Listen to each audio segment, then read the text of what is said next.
Coming in on a wing and a prayer.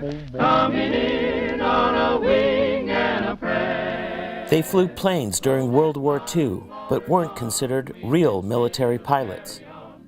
No flags were draped over their coffins when they died on duty. And when their service ended, they had to pay their own bus fare home.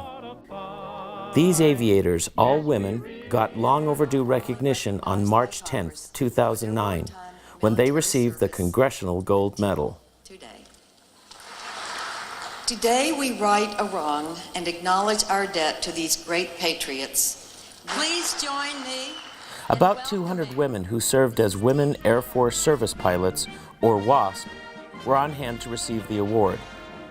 Now mostly in their late 80s and early 90s, some came in wheelchairs. Many sported dark blue uniforms, and several clutched framed photographs of a comrade who had died. Women Air Force Service Pilots, we are all your daughters. You taught us how to fly, said House Speaker Nancy Pelosi. She said the pilots went unrecognized for too long, even though their service blazed a trail for other women in the U.S. military. In accepting the award, WASP pilot Deanie Parrish of Waco, Texas, said the women had volunteered without expectation of thanks. Their mission was to fly non-combat missions to free up male pilots to fly overseas. WASP Ty Killen of Lancaster, California, put it more simply: we're a bunch of tough old ladies. 38 WASP were killed in service in World War II, but they were not considered military until 1977, and thus were not entitled to the pay and benefits given to men. It's estimated that about 300 of the more than 1,000 WASP are still alive. The program ran from 1942 to 1944. When it ended, the WASP had collectively logged 60 million miles in 77 different types of aircraft. They flew everything from the fastest fighters to the heaviest bombers, and they piloted every type of mission flown by their male counterparts except combat missions. Many of the planes were equipped with top-secret equipment that required pilots to carry a pistol. Most had little room in the aircraft for anything more than a toothbrush and an extra blouse.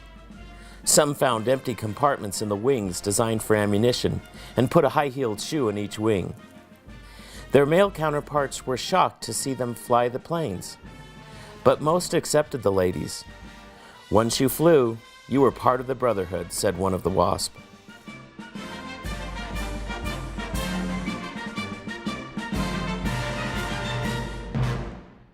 The late Marjorie Christensen of Mystic, South Dakota, just missed her chance to be recognized. She passed in 2008, but 3 of her 6 children went to Washington to accept the honor in her stead. My brother Frank, my sister Tina, and I flew back to Washington, D.C. and went to the ceremony, and we received for Mom a Congressional Gold Medal for her time in the WASP. It was so wonderful, and we felt like she was right there with us, and we just really, our hearts were huge. We were so happy that that had happened, because they really deserved that honor.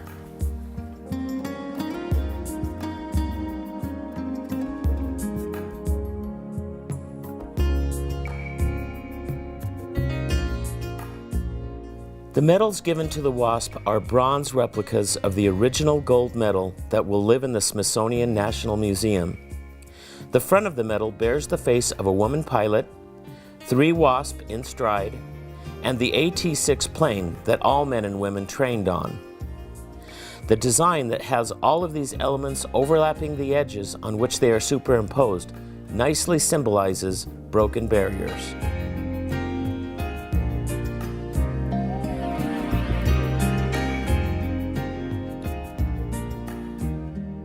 Marjorie's clan will be rotating her medal amongst themselves for a while. Just looking at it brings back a flood of memories of a very special experience.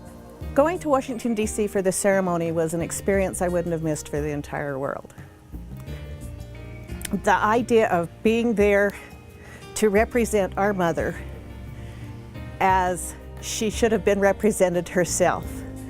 the entire time I kept thinking, Mom's up there watching, and she is bursting at the seams. She is so excited, and she is so proud, and she is so happy at this moment.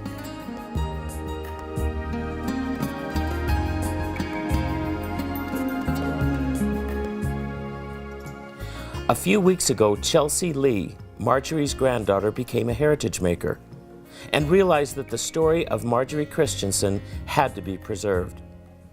Working with local consultant Pam Hanks, she created a beautiful tribute to her grandmother, starting with her early days in Enoch and documenting her adventures as a wasp.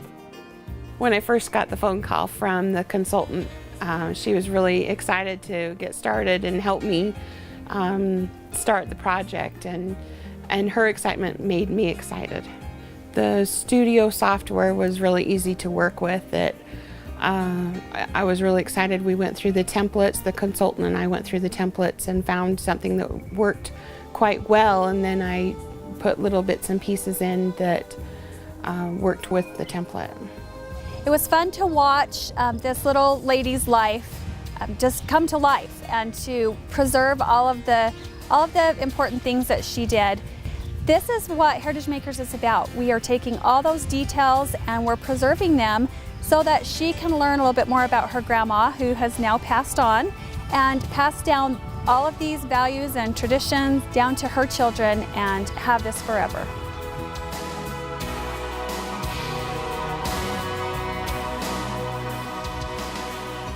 Heritage makers love to talk about the magic moments that happen as they complete a project. One of these moments occurs when your published book is delivered to your door. Wow. Oh, it's gorgeous.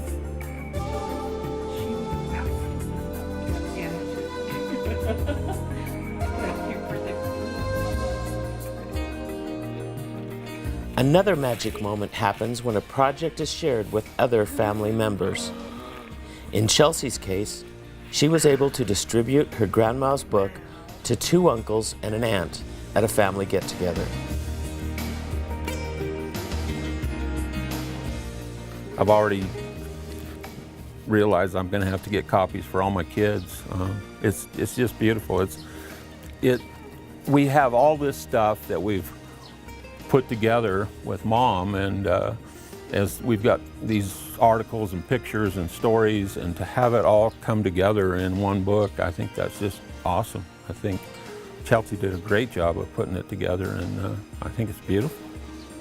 When I said I need to get my kids copies of this book, they haven't had the opportunities that we had to know my mom and to know their grandmother.